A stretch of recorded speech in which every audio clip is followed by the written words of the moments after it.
Hello, everybody, and welcome to Quarter Up. Quarter Up is a wonderful gaming news / debate show that we do here on Twitch every week, Sunday, 3 p.m. PST. That's correct. Today, I have joining me, as usual, Indigo Jones. Hey, hey. And the wonderful, what did you call yourself? The Errant Penman? Sorry. Yes. From many places. From many, many places.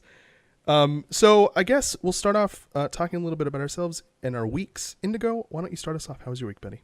My week was great. I've had the wonderful fortune of being in the Overwatch beta, so I've been doing that a ton. And I'm still trying to somehow convince myself that I'm good enough to actually compete in Hearthstone, but I know I'm nowhere near it. So yeah, that's kind of that. And we went to a party last night where someone caught on fire. So it's not a party until someone on fire. Yeah. Someone gets third degree burn. I was hoping you were going to forget that because that was the only exciting thing I did this week, and I wanted to say it. I also went to that same party, and I saw somebody light themselves on fire with alcohol, and it was great. And by great, I mean horrible, because that was a friend of ours, and they got lit on fire. But we did get to see pictures of it on Facebook today, which was great.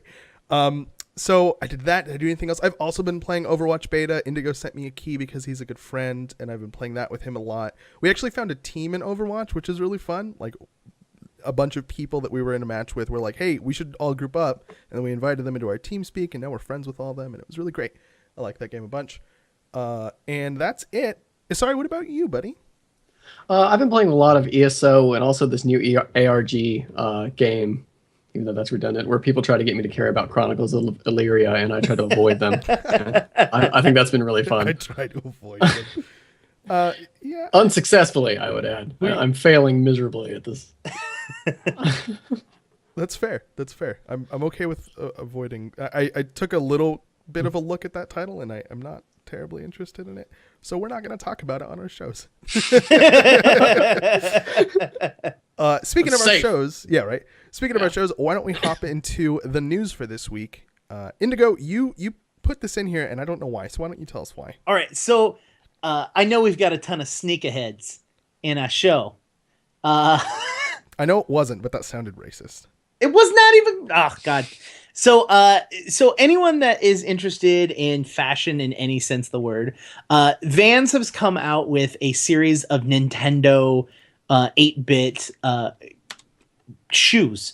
And while I'm not personally like a shoe guy, I don't have like a room that has like a thumbprint access code to get into a room that's just covered in shoes.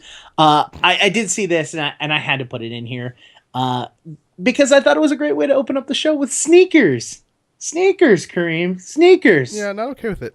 Yeah, if you're interested, you can take a look at the link in the show notes. It's a bunch of sneakers that are themed with 8-bit things, like a SNES controller and Duck Hunt. Like, okay, cool. Thanks, Indigo. That was great. Moving on to the next thing. I did actually like the fifth pair that they had there. Like, I wouldn't wear any of the others because they're really over the top. But there's like this beige one with just sort of a red 8-bit pattern, and I have no idea if that's a reference to anything specific or if they're just like 8-bit is cool. I think and those like are a minimalist thing. I think those are the little blocks in Super Mario that you can break with your head. You know what I'm talking about? That could be right. Yeah, that's what it looks like to me, at least. Anyways, I mean, I'll buy that. They all are, as far as I'm aware, they're all Mario centric. No, there's except for Duck Hunt. Ones, yeah. Except for Duck Hunt. And yeah. SNES isn't just Super Mario. Well, technically, Duck Hunt wasn't a game by itself. Duck Hunt came with, it was Mario and Duck Hunt. I don't believe Duck Hunt ever came individually. I don't know. I wasn't alive when these things were released. So. Oh, yes. Oh, my God. Yes, you were. But anyways, we'll move on because you don't like it and you don't like it. And so that means it has to go. I don't like it and I don't like it. Exactly. So a little while ago, we talked about a program where you were able to draw and paint in a 3D environment with a VR helmet. And at the time, it only showed one artist's rendition of what they were looking at. And it was kind of cool because you could look at it when it was a flat picture. But if you would you could physically walk through the artwork, or you could walk around it and see that it wasn't on the same surface. Well, now they've got a little bit more coming out and a little more of people showing up other art that they've done. Like there's one of a girl drawing a volcano, and there's one of someone that's actually putting together and coming up with a clothing design. Yeah. I wanted to bring this up and show it off a little bit because it was showing that this has a lot more potential than I get to draw a picture in a giant circle. You know what I mean? Like it's actually got potential in both the gaming world, but also just art in general. And there's actually, I actually thought that was awesome. Like just looking at it visually in that trailer, I have no idea what the practical application of that is.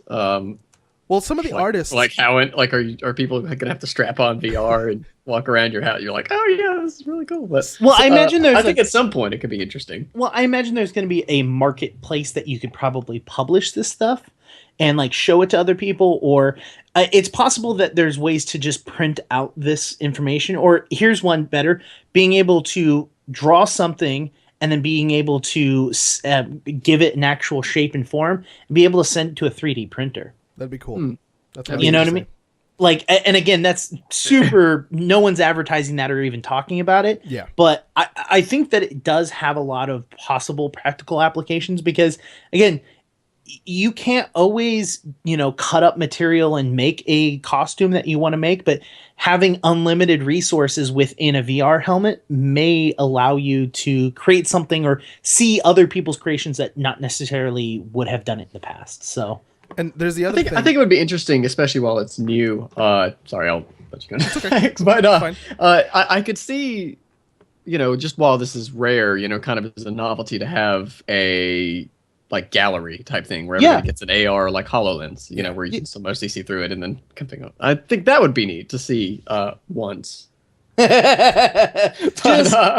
Just once. I can't see that being widespread, but I think it'd be a nice novelty thing that's different. Yeah. And I'm curious to see. I mean, other people can create level designs for gaming, or I mean, we were talking a little bit about D&D before, but being able to draw a 3D world that your players can actually walk through. Just saying. Like now we're talking every other VR game. Yeah. There's a really great idea in a related video, actually, the one called The Lab at Google Cultural Institute. Where they actually interviewed some of the artists and they were kind of talking about what the technology meant to them as an artist. And some of them were saying stuff like, oh yeah, I could see this having a practical application as like an installation in a museum. So instead of having like a bunch of different pieces of art all around you, you have a museum that's just like, or maybe has a section of the museum devoted to artwork like this. And it's just a bunch of like headpieces, and you can put on the headpiece and kind of explore the museum and all the different like 3D models that are incorporated into that specific museum's collection kind of thing, which I think would be super cool. I'd go to a museum if it incorporated VR. That would be one way to get me to go to a museum. That because other than that, I hate culture. No, other than that and nude paintings are really the two like surefire ways of getting me to. Well, do you want to talk about the artwork that you saw last night at the birthday party that you were obsessed with? Yeah, there was a photo of this woman like pinching another woman's nipple, and then the woman who was having her nipple pinched was holding a ring, and I was like, what the fuck is this piece of art? Like, what weirdo made this? And apparently it's something that's in the Louvre. And yeah, I was gonna say I know that one. Do you really? Yeah. I was like, this is a troll, right? Yeah, like, I was about no, this is a real thing. Yeah, I've seen that. It's weird. Is the Louvre sure that it's real? Because they might want to check into that. Oh, they've probably had it for long enough that it counts. I'll put a link to it in the description once this is over. My favorite one in the Louvre was it was a trap basically, how the internet uses the word is you're coming up on the statue from behind and it's this like sensual female looking body and then you walk around it and there's a dick and I'm like what that is not what I was expecting. Cool. Yeah, no, I wasn't expecting it either. It's kind of cool though, it's I guess it's good to know that kind of thing has been around forever. And then soon we'll be able to be tricked like that in the VR world. Woo. I was just trying to tie it back, but it didn't work. Yeah. Moving on. Here. It's time to be alive. So, for those of you who haven't seen it, the Call of Duty Infinity Warfare trailer is apparently the most disliked gaming video on YouTube. Yeah. Which is like, that's great. You were the most of something, right? That's awesome, isn't it? Yeah, I mean, well, it's funny because I find that this is being shown a lot more. I mean, a lot of people were just talking about the Ghostbusters trailer being the most disliked movie trailer on YouTube, and now people are talking about this game being the largest game trailer that's disliked. I don't know why we're using this as like a measurement of something. Yeah, I don't either. Really don't. Because like at a certain point, I think you said it before the show, is like when it gets enough hype, some people don't even actually watch the video. They just click on it to dislike it because everyone else is doing it. You know, like Krug. Although Krug after watching the video, totally fair. Yeah, it's not misguided by any stretch of the imagination. But I think montages of Call of Duty with like the air horns and the Doritos and however else they make those, that would probably be worse than the trailer, just slightly. Slightly. And I'm surprised that trailer got more dislikes than the trailer before it, which is what I sent you guys, where it was like this guy who they tried to get to as close to the Red Skull from Captain America as they could, but without coloring his face red. Yeah, and just screaming about the resistance is futile and blah blah blah blah blah. Just platitudes, just a minute of platitudes. That's all it was. Literally, we were going to put it up in Quarter Up Notes last week, and I wrote this super future steampunk something or other, bunch of other bullshit words put together, made this trailer. Like, it was such a dumb trailer. I hated it so much. It was horrible. So the Activision CEO actually responded to all the negative attention that trailer and that game in general has been getting. And he has a couple of really golden quotes that I want to read. So, well, hold on. You got to specify who he's talking to, because he's not talking you're to... right. Thank you. He's not talking to us who dislike it. He's talking to investors. Yeah, he's talking to his investors because I presume they wanted to hear some kind of feedback about why this was doing so fucking poorly. So he said, and this one's my favorite. First of all, you gotta love the passion of gamers. This is an industry like no other and a fan base like no other. We love that our fans treat this franchise like their own and have such strong points of view about it. Doesn't that sound like the most underhanded way of saying go fuck yourselves? Like, it's super like politically correct, but you can smell the undertone of I hate everybody. I hate everyone right now and I don't want to talk about this. And I feel bad for him a little bit. Like, but he did do better than the Ghostbusters person. Wasn't it the director from Ghostbusters that came out this week to say, I believe the quote was geeks are assholes? Oh, yes. Yeah. I hadn't heard of that. At least he did better than them. I mean, a high bar that they've established. Would you rather be politically correct or like straight on? Because I mean, I kind of am more inclined to appreciate the Ghostbusters. Let's be honest. This approach. Is that they're literally saying the same thing two different ways. They're like, let's be honest, the gaming industry as a whole, our fans are dicks. Yeah, like that's just how they are. Like, get over it. They're gonna be dicks all the time. He also said there just aren't many entertainment franchises on Earth that can generate that kind of passion, or the kind of passion that Call of Duty can, and that's a good thing. So that's basically his way of saying negative press is still press. That doesn't mean we're gonna lose money. And then the third thing that I thought was great was, while it's very early, pre-orders are off to a very strong start. Views of the reveal trailer are up. That's because everybody's reporting on the fact that it sucks. He didn't say that. I said that part. And in fact, the number of likes per view on the Infinite Warfare trailer are the highest we've ever seen. That last part, though, that's a thing that he said. Okay. Which is great because he didn't, also point out the fact that their dislikes per view are higher than anything that anyone's ever seen yet. I'm trying to think if there's some value in that metric or not. I guess it does kind of bring attention sort of to the fact that people are just going to that video to download it. Yeah. Which is fair. And then put it on their news site and then tell everybody how bad it is. That's basically I don't know. I feel like this is one of those situations where both people are right. It's nice where that happens. Where COD is a soulless, uninspired, endless rehash of like cash pumping. And then the trailer was just like a really bad example of that, where you're trying to sell me on your futuristic game with like really bad classic rock. Like, I don't know, do something more that would make me more sonically identify with like Mass Effect than. Yeah, really bad classic rock. I don't even know. Mad Max or something. Literally 8-bit textures. Like, it literally feels 8-bit. But he's also right that people are just going there to download it. Like, I mean, that's why I watched it. Yeah, but it was really funny. It deserved it. It deserved the downvote. Maybe the snowball-y like nature of the downvoting is because people are being assholes. But it got to the point where it was able to snowball because it's trash. Like it. Yeah. Oh yeah. Total trash. The internet can't coordinate that kind of dedicated strike against one IP with that many people that effectively. Yeah. I mean, not when you're topping the leaderboard. Right. I mean, the only group that I know of can do that is Anonymous. But I mean, that's just them. That's how they roll. We love you, Anonymous. Please leave us alone.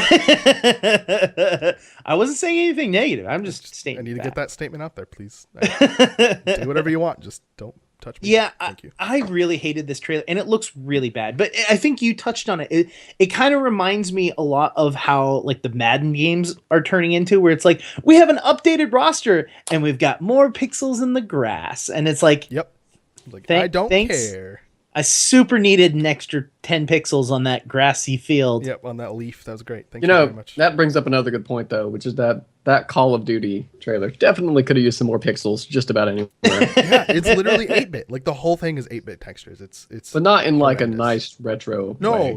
Like, we failed to adequately design these textures. Or maybe they recorded it on like a toaster, like the game that was running on a toaster when they got that footage. We have like a 360p texture stretched over this rock with like 4 polygons. Yeah, like a 4-mile plane. I'm curious because a lot of the footage they were showing were probably not like game, like it was in game, but it wasn't like characters could venture there. Like it was a lot of like flying over looks, you know. So I'm curious of like the grass textures that you could clearly see are 4 separate, like, or 4 copy and paste sections of the same like design. I'm wondering if when you're on the ground, you're not noticing that nearly as much because. But it's not. You're not seeing it at that same angle. There's part of the trailer where a helicopter explodes, and part of the helicopter rolls towards the camera's perspective, and that part of the helicopter is literally the worst looking thing I've seen in a game that was trying to look good. You know what I mean? Like, it rolls towards you, and you're like, you could have just made that a black cube, and it would have looked better than it does right now. What the fuck is this mess? Well, I think we should go from one first-person shooter that comes out every year to another first-person shooter that comes out every year. Well, Battlefield doesn't come out every year, not every year, but it comes out frequently. But this is good. I'm excited for this. See, I saw this trailer and I was actually ecstatic about it actually, because it looks really good, and and we were talking about the music just a second ago. But I love the music that they chose to use with this. I loved this trailer. It looked really, really good to me. Yeah. So it was awesome. The link that we have is a CG trailer for the game, basically. And I think there's actually a little bit of gameplay in there, too. So you can see it. We're talking about Battlefield 1. Very little, if any. Yeah, we're talking about Battlefield 1, which is the upcoming Battlefield installation in the series. Installment. Thank you for reminding me of that word. That's a stupid title, by the way. Battlefield 1. Battlefield 1. Well, because it's World War 1. But it's still dumb. All right, well, it's not. It's kind of like when Xbox went from Xbox 360 to Xbox One. You're like, dude, stop being a dick and just keep up with one numbering scheme. Now everybody does this. It's like we'll skip from Windows 8 to Windows 10. There was actually a reason for that. Was there? If they went to Windows 9, some programs identified Windows 90 variable. So if you went to Windows 9, it would have identified the OS as Windows 90 variable because there's a 9 in it. Okay. I'll accept that. Yeah. That's what they said. Some Microsoft engineer wrote that on his Twitter. Anyways, the details we have on Battlefield 1 are it's going to be set in World War 1. It's going to be released on October 21st, 2016. Boom. Solid release date. I'm down. I like solid release dates. By the way, World War One, what a great setting. I saw a snide comment when I was looking into this on, Battlefield can't compete in the futuristic thing with COD. But like I was just watching that trailer and you've got airplanes, you've got tanks, you've got people on on horses with swords. And that's so much better. I don't think it needs to compete. And then there's that big I told you I can't line up my hands. This big blimp coming in at the back. Yeah. At the very end. That thing was cool. Yeah, when he's just like, oh, fuck. Look, like, it's so much better than uninspired sci-fi game. As long as every vehicle type is represented, something in sea, something in land, and something in air, which they are, because in that era there were land vehicles, sea vehicles, and air vehicles, then I think they're fine, because that's like the cornerstone of their franchise, I think, or one of the cornerstones of their franchise, are really cool, versatile vehicles to play games with, and I think they'll be able to pull that off really well with World War One. Now, I'm aware seeing them trying to balance the horse. Yeah. Because, I mean, like, that's historically accurate, but, history wasn't balanced. Just like a pistol, and then the horse dies immediately. Yeah. Well, and I'm really happy that they've decided to go to World War One for this one, because I feel that World War II is just used so repetitively. Yeah. Because they're like, you know what? Do you know who everyone can honestly hate and not feel bad about? Nazis. Yeah. Like, yeah. like, all right, that's almost never Pacific Theater World War II either. It's always exactly. always Nazis. Yep. Always Nazis, And so going into World War I and having that, I really enjoy that.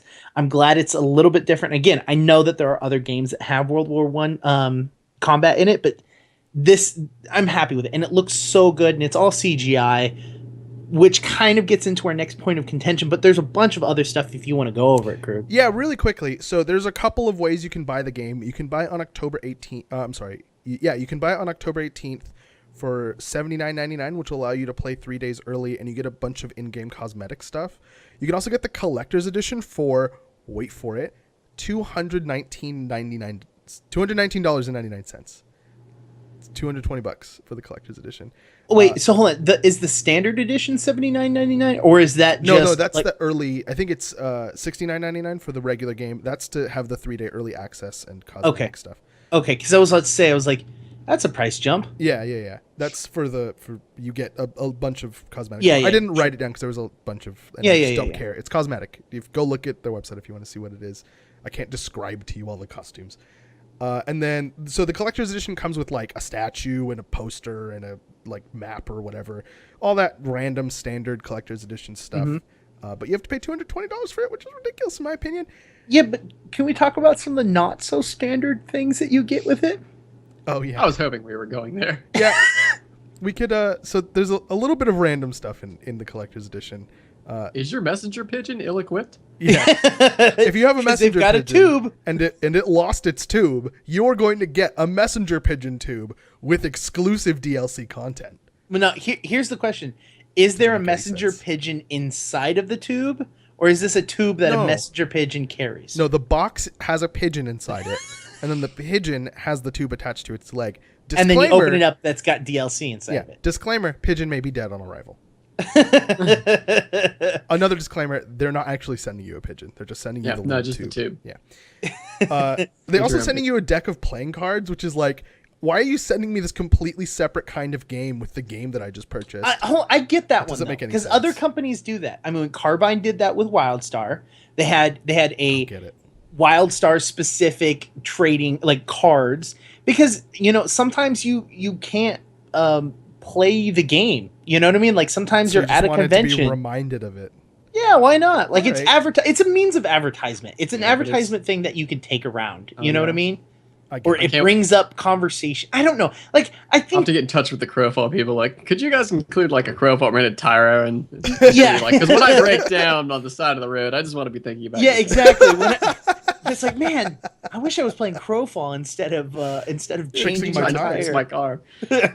Anyways, that brings us to our first point of contention, which is going to be a question that these two individuals are going to debate, and then I will pick a winner to give my point to. We'll be sending a link off to chat. That'll be a poll. You guys can vote on who you think won, and then we'll give them a second point for what you guys think was right, and then we'll kind of go on like that throughout the show.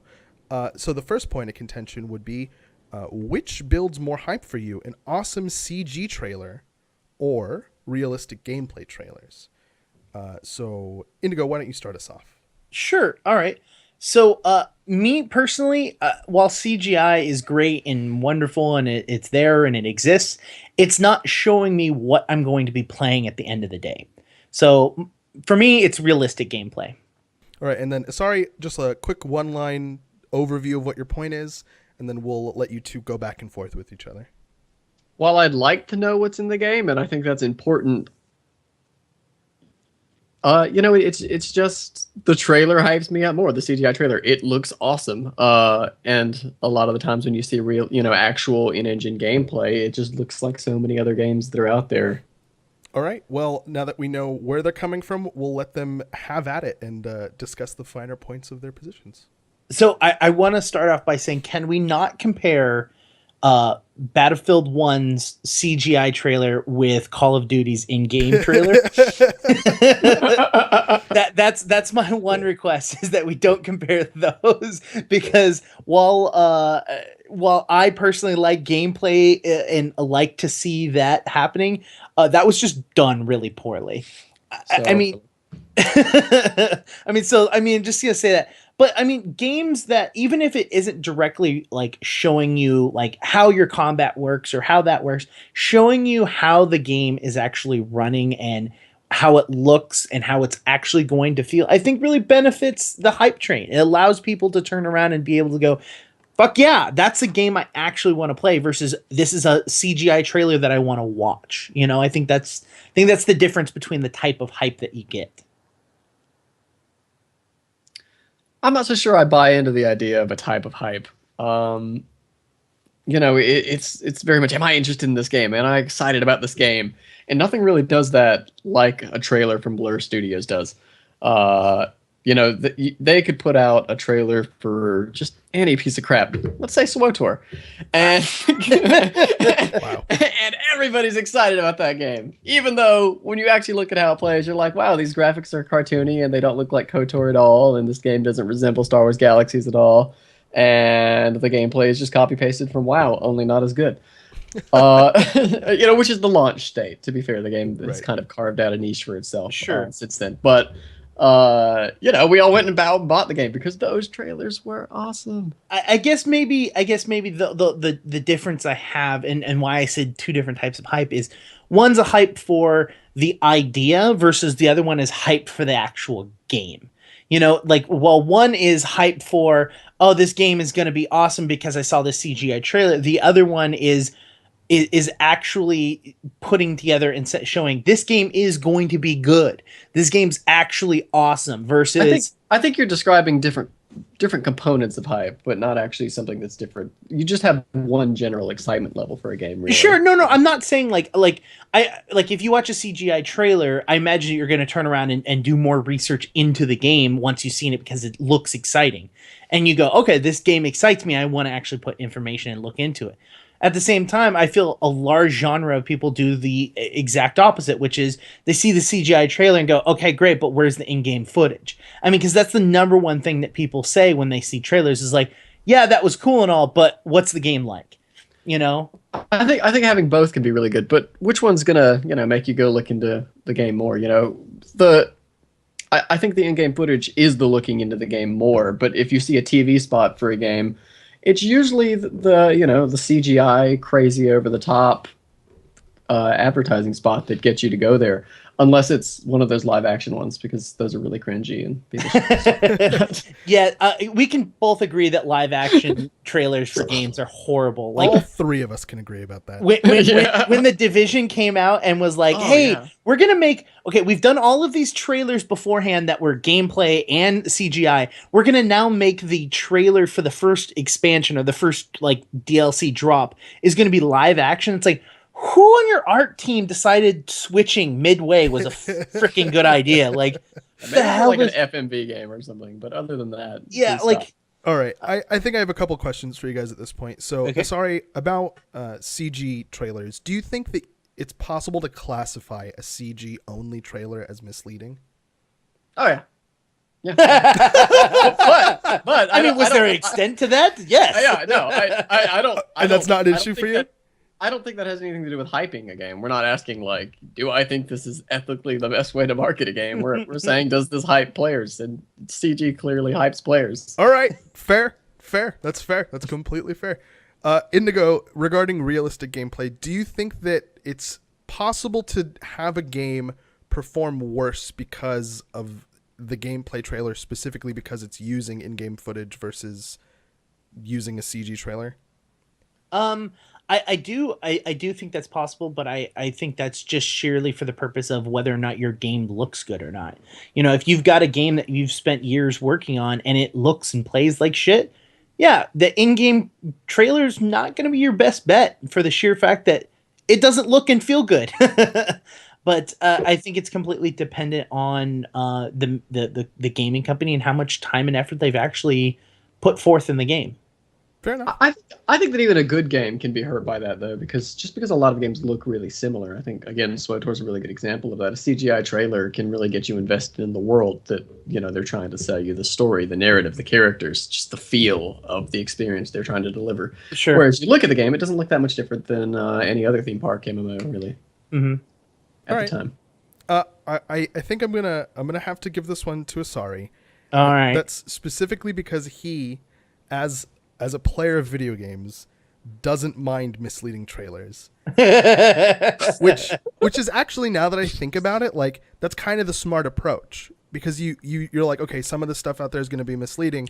I'm going to ignore the fact that all these things are misleading, and I'm just going to kind of form my own opinion about them. I mean, outside to an extent. You can't say I'm mostly talking from a marketing perspective here, but you see these. It's always console games, almost always, or games with console ports where they come out and they're giving you these like E3 trailers, usually that they're saying are gameplay. Uncharted just did this, and then you get the game and you're like, this looks like something that's 5 years old. I felt like that. I think that's one of the main reasons why I left the console world and went into PC gaming, because I was definitely a console gamer. And the fact is that what you just said is 100% right. Every single game you'd be like, look at how freaking awesome this game looks, and you'd be like, oh my god, it looks so real. How are they gonna do that? Oh my god! And you get into the game, you're like, they don't. Yeah, they don't do anything. Like, they didn't do that at all. Like even except for Battlefront, by the way. Like I don't know how they pulled that off. Yeah, probably by having nothing in their game other than the graphics. All right, well, I'm going to be releasing a poll very shortly on Twitter, which I will link in Twitch chat for you all to take a vote on who you think argued that point better. But while that's happening, Indigo, why don't you introduce the next topic, buddy? Absolutely. All right, so we're kind of talking about these large single-player games that are manufactured and made by large studios. Well, Epic came out and said basically, we're not going to be doing that anymore. Like we're kind of done doing this AAA title with single player modes. We're going to be sticking to multiplayer, easier to create, easy to maintain games like Paragon, which is one of their main games that they're pushing right now. And it's I believe the terminology that we agreed on was team tactics games. Team tactics. So they're going to be sticking to games like that because it's not necessarily that they're easy to pump out, but that they don't require a large studio to make it successful. Like they're able to make it successful on their own merit, which means that I think that they get a lot more say into their own game.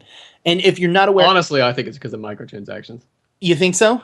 You think that microtransactions are? I think I would be willing to bet that you still want a lot more skins in a multiplayer game than in a single player game. 100%. Oh, yeah. 100% on that. Well, and they're saying that they can't make the game successful without associating themselves with a large studio. And I wonder if that also has to do with them not wanting to work with a large studio, because then one, they're sharing profit with this large studio, and two, they also have to give them a say in their game. And if you guys don't know, Epic is also the guys that made the Gears of War franchise. So if that explains to you a little bit of what their past work is, and they're working with Microsoft to make Gears of War. So I'm curious to see if they've kind of got like a bad taste in their mouth because of that relationship. And they're just kind of like, yeah, we're kind of, we did our thing. I'm kind of out, I mean, I that'd be interesting. I hope news of that comes out, like why they made this decision. Maybe somebody could interview them and kind of ask like, yo, what's up with this? $5 Kotaku. You think so? You'll see like a 17-page scathing conversation that should have never been posted, that was behind closed doors, that wasn't supposed to happen, and then them releasing it. That's what they do. Yeah, well. No comment. How about they've no got comment? the reputation to do that. What about no comment? No comment. I mean, I like this, and the reason why I like this is because, one, I've played Paragon and I actually like it. I wish it were a little bit faster, which is weird because one of the other games that we're going to talk about a little later, we've all agree on that is way too fast. Like, this game is a little too slow. Paragon has a lot of potential, but it's just a little too slow. A little bit too slow.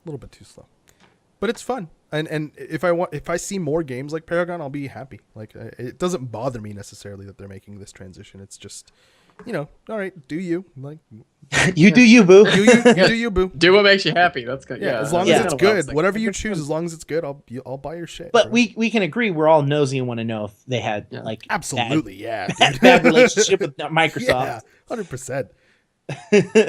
I'm not sure if I'm preempting where we're going with this, but yeah, I think I am. Whatever. I'll say whatever. If I'm leading into the next segment, I'll just let you take over. But there's the question of, do we really need more, MOBAs and team shooters and games like Well, we're not there yet. I know where you're going, but we're not there yet. Okay, yeah. Well, that's what I mean in terms of them pivoting that way. It makes me think that. It's sure. Like... So, the next thing we're going to go over is we've all want to be in the gaming industry in some form, whether it's writing or if it's covering or if it's actually creating games yourself. Well, there's a nice handy dandy flowchart that you can now use to determine what position you would be best for. Where you belong. Polygon, it's not, this isn't Polygon. What no. Polygon reported on it. It was Sharkbomb who created it, but I couldn't find the original post from Sharkbomb. Gotcha. So I had to source Polygon. So this is utterly hilarious. My favorite one is, I work in IT, and there's an office IT like branch on this chart, which goes, do you love money? No. Do you have exceptional talent? Yes. Can you get excited for other people's ideas? Yes. Really? Yes. Do you mind being underappreciated? No. Do you like to be left alone? Yes. Are you musical? No. Office IT. Those are the requirements for me to do my job. I thought the writer one was pretty good, which was me, which is do you love money? No. Do you have any talent? No. And there you go. Like bastards. Wrecked. And just so you know, I think there are only like 2 paths that start with do you love money?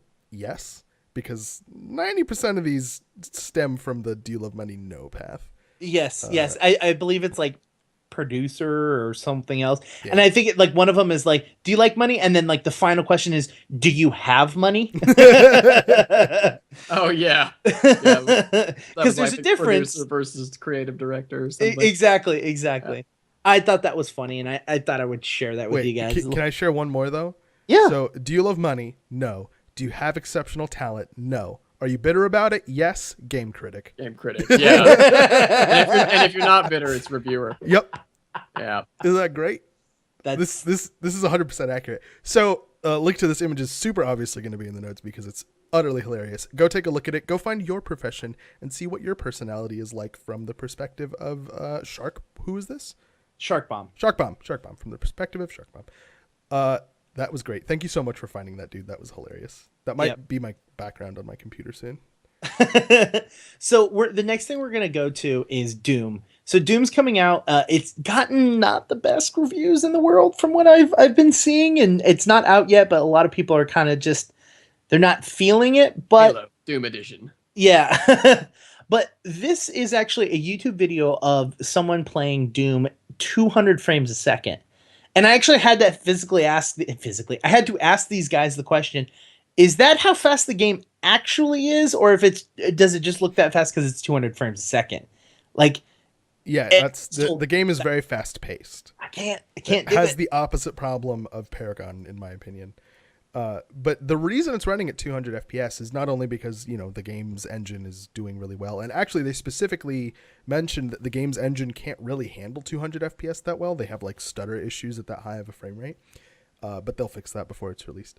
But also because it's running on a GTX 1080, which for those of you that don't know is a really exciting new Pascal-based graphics card from NVIDIA. Pascal's their new GPU architecture. This is going to be the first iteration of any Pascal graphics cards ever.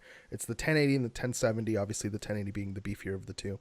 The 1080 has 8 gigabytes of GDDR5X RAM, which is what's normally in their top line graphics cards. A 1733 megahertz clock. And it launches at the end of May, but I couldn't find an exact day. I also couldn't find anything about like CUDA core count or anything like that. That's really all that I could find on their site. But I really want to start seeing this thing benchmarked in Crysis. I want to see it benchmarked in Tomb Raider and all those other games that support benchmarking, because I want to see it blow. Yeah.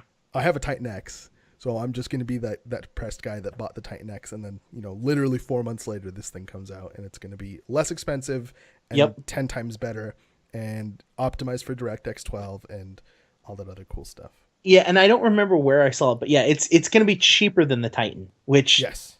That is also what I've heard. Although you told me $600, I've never seen $600 anywhere. Yeah, so I'm not sure if that's true or not. But I'll find it. If you find it, I'll sell my Titan X for $600 or for $500. I'll spend $100 getting one of these, and I'll be set. I mean, but hold on. What games do you play? That you feel you have to have this graphics card for? No, it renders stuff faster for videos. Oh, sure. All right. I don't need it for games. I retract my statement. I could have bought a 980 for games. I bought a Titan X so I can render videos better. I retract my statement. I appreciate that. Sit down. One of the things that was a bit of a red flag for me for Doom was that they were talking so much about working with NVIDIA and NVIDIA hardware. And do you remember every time like The Witcher or something comes out and then it just doesn't run on AMD at all? Yeah. Because they're working with those proprietary tools like TressFX. Stop doing that with the custom bullshit in the back end. Like, that bothers me so much. Like, just fucking find some standards. Not good for anyone. And with the fucking standards. Well, like, I mean, maybe that kind of is a good transition to our next conversation. This war between NVIDIA and AMD, and the future of console wars between PlayStation and Xbox. Because from my understanding and the way this article kind of words it is, we may not be seeing console wars the same as we have in the past. So this article is from GameSpot. And they actually interviewed a couple people and we're talking about them. And they're talking about the future of Xbox and PlayStation. While PlayStation has been talking and has been hinting that they probably won't be releasing a PlayStation 4 in the next year or so, that they're actually going to be releasing kind of an updated hardware for the PlayStation 4. And Microsoft turned around and came back with kind of like a pseudo insult saying, yeah, we're going to have the next Xbox, but, we're not going to be releasing Xbox 1.5, like that's horseshit. We're going to give you a new console. But that being said, they're also talking about the future of gaming as a whole. And I've been hearing this for a while, is that we're going to be seeing less boxes than we have been before.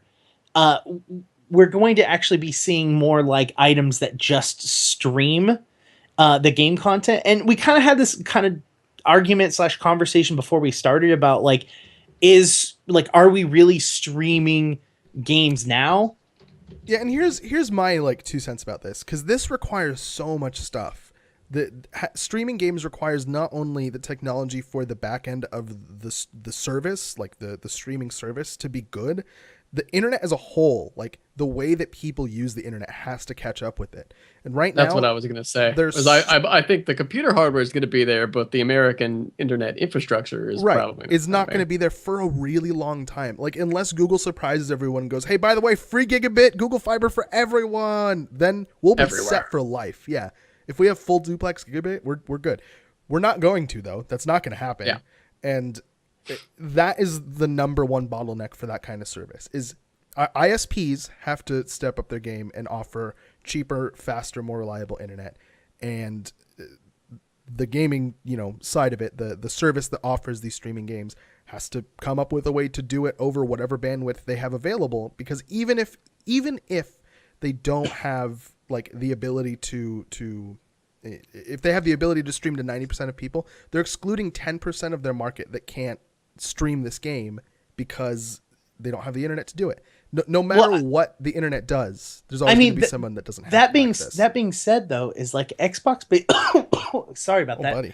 Xbox kind of did that with the release of the Xbox One when they basically said, hey, guys, you can't play this console unless you're online. And all these people got pissed off and upset. And they, and I think, again, I don't think they're talking about this being the next iteration of the console. I think they're talking about, we won't be seeing a PlayStation 5 because that PlayStation 5 is literally going to be a controller and your monitor. Right. Like and that's what they keep talking about is that it's going to be getting smaller and smaller. And let's be honest, people aren't really buying discs as much as they have been in the past. Yeah. Most people are buying it online, downloading it, sure, and then playing. So really all you need is like a hard drive slapped to the back of your TV, I don't think that's what they're gunning for, though. I think, you're right. If that's what they're gunning for, that's fine. But I think they're gunning for literally, there's no game data client side at all. I think they're gunning for 100% of game data server side, and you're streaming the results of your actions, which is a super awesome idea. Like, that would be great for anti-cheat. That would be great for so many things. It's just horrible for that margin of people that can't afford to maintain that level of internet connection. This isn't even a point of contention. I'm going to point. No, and I don't think it needs to be. I think it's just a really good conversation to be having. Like, all three of us are PC master race people, if I'm correct. You know, Yes. yeah. Like, so to me, it doesn't really affect me so much because I'm like, I've got my tower over here, and I'm just gonna stick to that tower because I can upgrade it whenever the frick I want. I don't have to wait for, you know, Xbox or Microsoft to come out and tell me when I can and cannot upgrade my console to the next thing. You know, we were just talking about the graphics card. As soon as it's available in May, all three of us could go out to the store and plug it into our computer, and hopefully it works. You know, like you can't do that. We could do research, figure out if it works, and then go out and buy it. Yeah. Oh, I mean, that's how you work. That's how I work. You know, you waste money, I spend money. Those are kind of the differences in our lives. But I don't know. I'm okay with this console war kind of like dissipating because yeah, absolutely.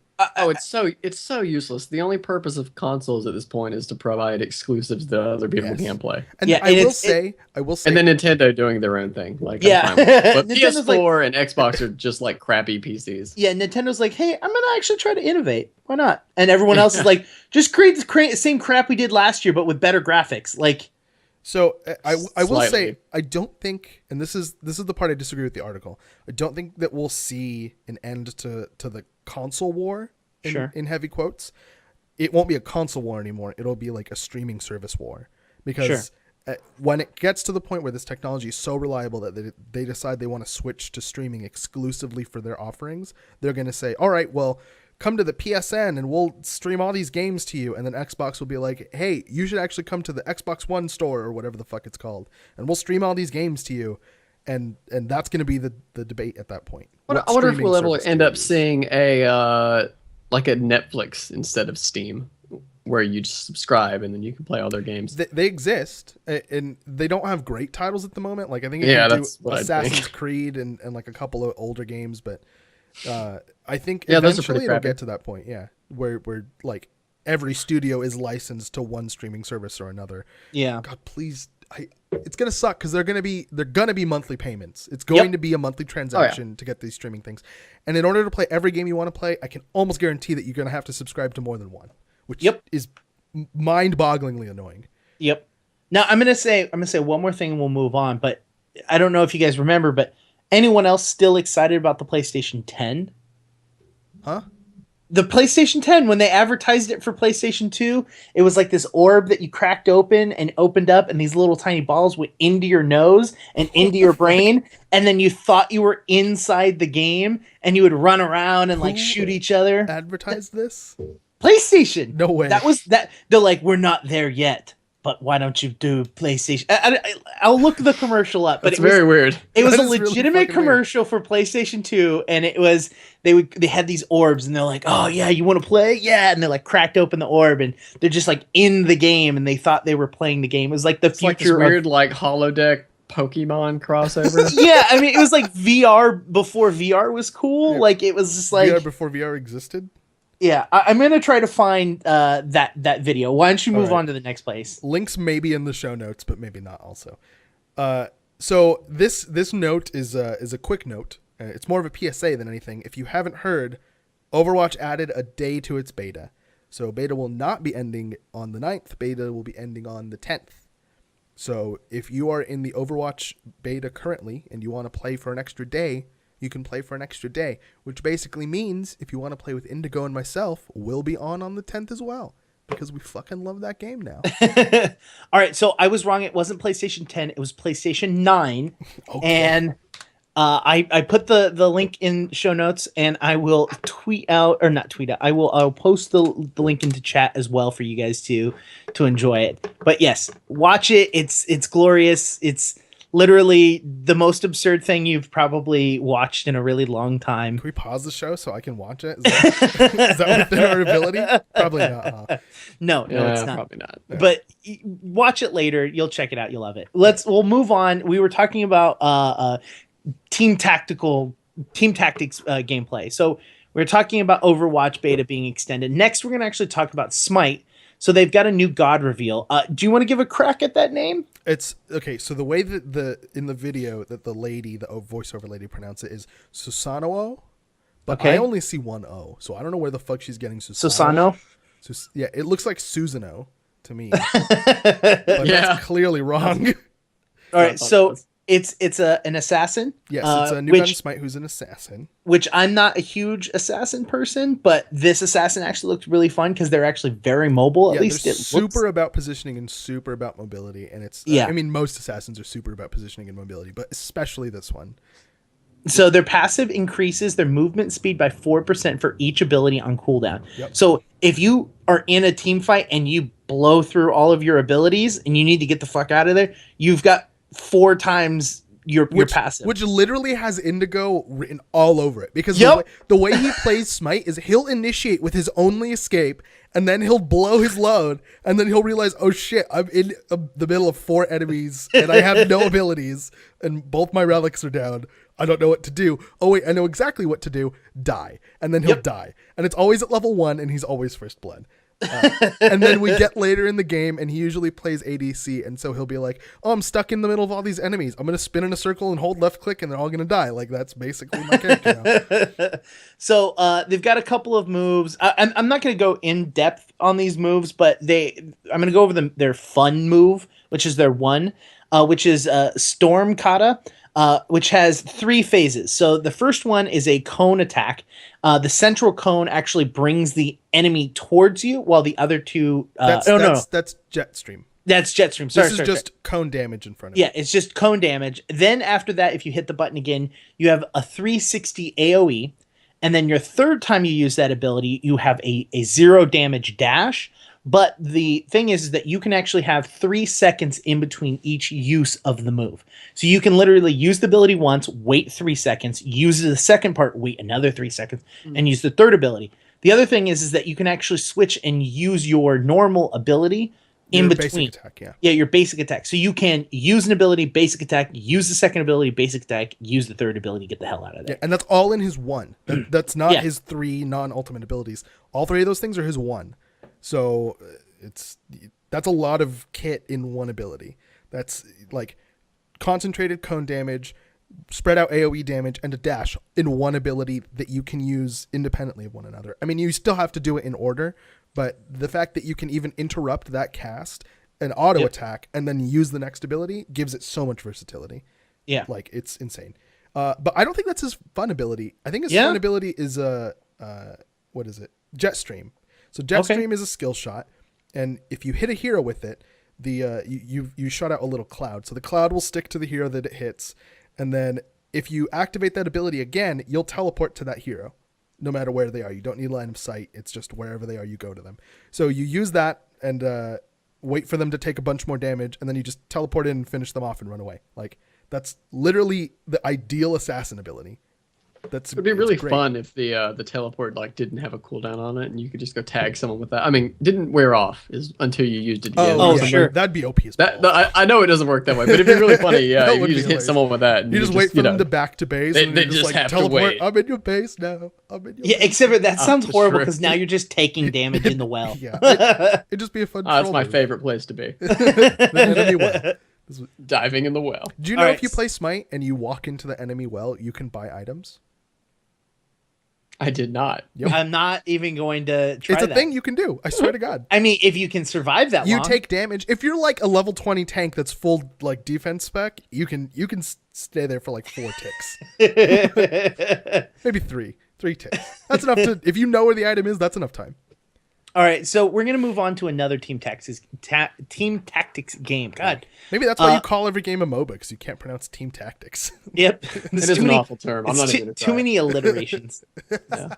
It's like HD DVDs. It's like, no, stop that shit. I never thought about that. That's totally true.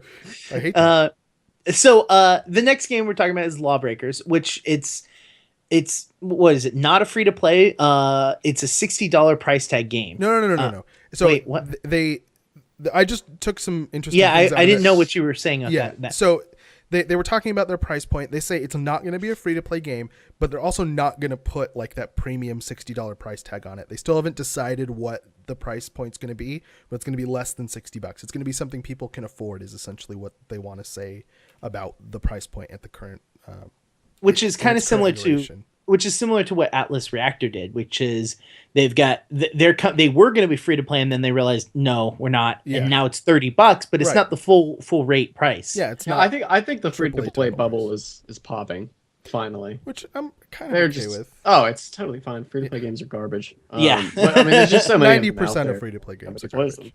Like the concept of free to play fills the market with garbage. I definitely won't say that every free to play game is garbage, but an overwhelming majority of free to play games. Yeah, and there are games that are free to play that have paid options that are good. Like I love Smite, but Smite's technically a free to play game because you can play the game. Free to play, and Hearthstone's gold, dude. Hearthstone's great. Yeah, I love me. MOBAs are actually on free to play, but they are sort of uniquely monetized to make you pay through the teeth. Exactly, without it being bad. They have a really good position. I think they're probably going to be trying to do that with all the team shooters as well. You can basically monetize them in the exact same way. And I think the first person to start doing this was Overwatch. I mean, how much did Battleborn cost? It was $60. $60. Why did you have that weird face? Because you said the first person to do this was Overwatch. Well, yeah, like having a flat out having a box price. Gotcha. Yeah, having a box price and not. That confused me for a second. Sorry, guys. I was like, what the fuck are you talking about? Overwatch. I'm pretty sure Overwatch was one of the first. I'm sure that there are other MOBA / team tactics game that did have a box price to it, but I think this is the first one that Heroes of Newerth, and nobody played it because it was free. Yeah. So Overwatch did it, and I think everyone else is following suit now. They're like, oh, because even so, like Overwatch did it, and then turn around and Atlas Reactor's like, yeah, me too. We're not free to play. Fuck that shit. Yeah, if there's anybody that can just say fuck it and charge a box price, it's Blizzard, because people are going to buy their game anyway. Well, exactly. They're not even just doing that. They're taking the best of both worlds. They have skinned microtransactions and they have a box price. Although I will say, the days of paying for games and just having it all seems to be behind us now. Yeah. Whatever. I blame us. I can only blame us because we bought into it. They were like, how do we get more money out of this? And then they figured out a way. And then we were like, yeah, I'm going to support that. And we're like, no, why are we supporting that? The Sims started this crap. Ugh. How that game's terrible. I will say it's the same thing with the internet. Like, people are like, oh, man, these people want me to look at advertisements, ad blocker. And then everyone on the internet was like, well, now only 2% of the people that come to my website actually look at the ads. How do I compensate for that? I'm going to cover all of my websites, all of my pages in 1 million advertisements. And then that kind of spiraled out of control. And I think that's kind of what's happening. There are some websites, and I'm going to say they're MMO specific because I don't see this as bad in non-MMO. There are some MMO specific websites that are just ads. I'm just like, and they're popular, and I don't get it. Like, I'm like, I can't click on anything out without either clicking on a sponsored article or accidentally clicking on an ad that popped up or the background because I needed to click onto that window off of another one. Now I'm on a fucking ad. Well, takeover ads aren't going anywhere because they make so much money. But there are, I think most sites, other than maybe Massively, have some stuff that's bad. I think sponsored articles are kind of the worst, though. Yeah, like, well, I mean, I know we're going off topic, but there was advertorials. There was just an article that came out just recently saying that people that's one word for it. Yeah, there was an article that just recently came out saying that the best way for these websites to make money is not actually from click advertisement, is actually through advertisement articles, because they're in the exact same way. I used to work in finance and digital media for one of the bigger publishers. I won't say who, but there's a little bit to that. But I think one of the things is most sites can't be monetized. But before you can even like sell a direct ad campaign, you have to have so many views. Right. So if you're doing cost per click stuff, nobody makes any money doing that because it's garbage. But if you're doing direct campaigns with sort of custom ad units or takeover units and stuff like that, then I think that generally does better. Although you can do that and advertorials, and cost per click, and user acquisition and then stuff and Tabula. Then you get to the point where Krug is like, I don't. And some pop-in videos. Anything with audio is just anything with audio. If you're like, if I find an article that I like and I'm reading it and audio starts playing on your page, I immediately stop reading and I click out. Like just I'm like, even though Chrome lets me mute it now, I still just leave. No, I'm fuck you for doing just sucking up my bandwidth. It's like my memory. Like Chrome takes up enough memory on its own. Yeah, right. I don't need it running garbage. How did we get off on this topic? Sorry. Oh shit, we need to. Oh yeah, let me take this back to gaming. Yeah, we were talking about monetization. We're gonna just skip the second argument because we're that far into time. Yeah. Oh my god. We were gonna talk about and argue about with Smite, Overwatch, Battleborn, Paragons, Lawbreaker, Atlas Reactor. All of those games, is the team tactics genre overpopulated? And let's be honest, yes. All right. And it's actually fine that we're skipping that because it turns out that everybody agrees that it's yes. Like in this none of us have to pretend in this Skype call. So basically what's happening right now is we're not playing devil's advocate. Yep. But I will say, I will go back into the poll and I will see who won the last question. Sure. The community voted realistic gameplay. Realistic gameplay is what gets the community more excited. So it's 1-1. It's 1-1. The community is just lying to themselves. They're like, I like to be well informed. It's like how most people register as independent voters and then vote party line every year. It's like one of those things that they do to make themselves feel smart, but that's not really how their brain works. Wow. Well, thanks for trashing our community. We appreciate it. I just come here to boo the audience. So we're the last little pieces of news that we have in here is someone's actually put together and made a full ARM recreation for VR. So a lot of people have been like kind of bitching that the fact that VR games have. I want to say really quick. I want to say by ARM he did not mean the kind of processor. He meant like the extremity that comes out of your body. Yeah. If you let me finish my sentence where I said people are bitching that you only see your hands. Oh. I'm sorry. I'll start up now. I'll be seeing the rest of your arm. I mean, if you use this, I don't believe it's actually a sanctioned like mod or anything like that. It's just like someone built it and put it together. Maybe we'll see proof of concept more than anything else. Yeah, it's like, hey, look, we can actually do this. We can actually get full arms instead of like floating hands, which kind of take you out of the realm of reality. You're like, I've got floating hands. Now they're like, look, you actually can move your arms and it will show your arms moving. You can actually close your fist and it will show your fist closing. That's the part of it that's exciting. Like he had control of his fingers independently. And sometimes like you're not gonna be able to tell what I'm doing if you're not watching the video. Sometimes the fingers would kind of like stick to each other like this, which I thought was a little bit weird, but I think that might just be a bug. Other than that, like when he was moving his fingers, he could do stuff like this and wiggle his fingers. It was really cool. I think that has a lot of potential in VR if somebody could write a game that allows me to like reach over and pick something up. That would be super awesome. I'd play the fuck out of that. I'd play the fuck out of it if it was just there is a ball in front of me and I can reach out and pick it up and throw it and then pick it up again and throw it again. I'd play that for hours. No?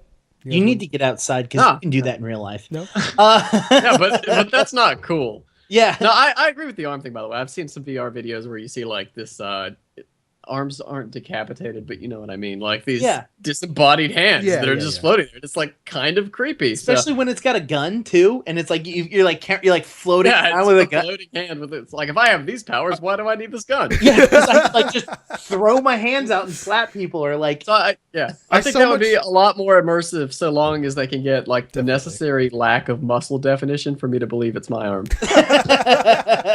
It's like Yeah, it's got a wobble. Yeah, it's just like spaghetti arms. If I see any biceps, it's not me. So it wouldn't be a quarter up episode without an obligatory video with Mario in it. That's true. So someone basically it was a stock footage company that put this together, and they made a retro video game stop motion video with using only stock footage. Yes, it was all, and it was like he took stock footage, printed it out, cut it out, and then made like scenes from games out of it. It was actually really cool. He made a really cool like 15-second intro to his 2-minute ad. I thought it was We were talking about it before the show started about how there is more advertisement at the end of this content than there is content, which is bananas. I thought that needed to be brought up again. Yeah, it did.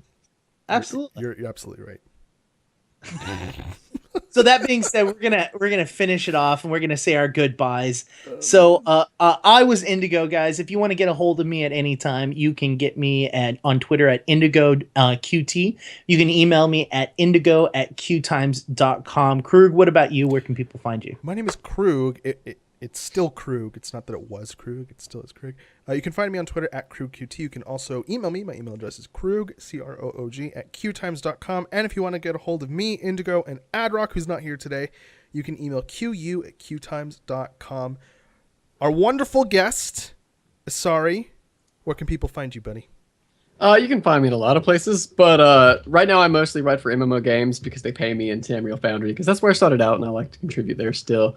The best way to find everything, including all of my stupid jokes that nobody thinks are funny but me, would be Twitter at Ethan McPhee, ETHANMACFIE. And then there's my own blog, ErrantPenman.com. So, yeah, and that has all of the well thought out content with less stupid jokes. Although I did honestly, I wrote this blog post a week ago about putting together my IKEA furniture that I showed you earlier. That I did it from a Lovecraftian perspective. It was not I did not enjoy that, putting that together. It was a trial. I kind of want to go read that now. Thank you for checking out the show. If you like the show, feel free to subscribe, leave a comment, leave a rating, whatever the fuck your platform supports. Do that.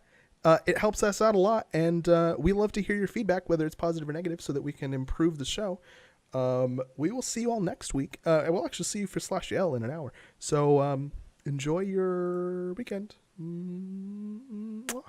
I hate your kiss so much. If you keep telling me that you hate my kiss, I'm going to make it so much worse.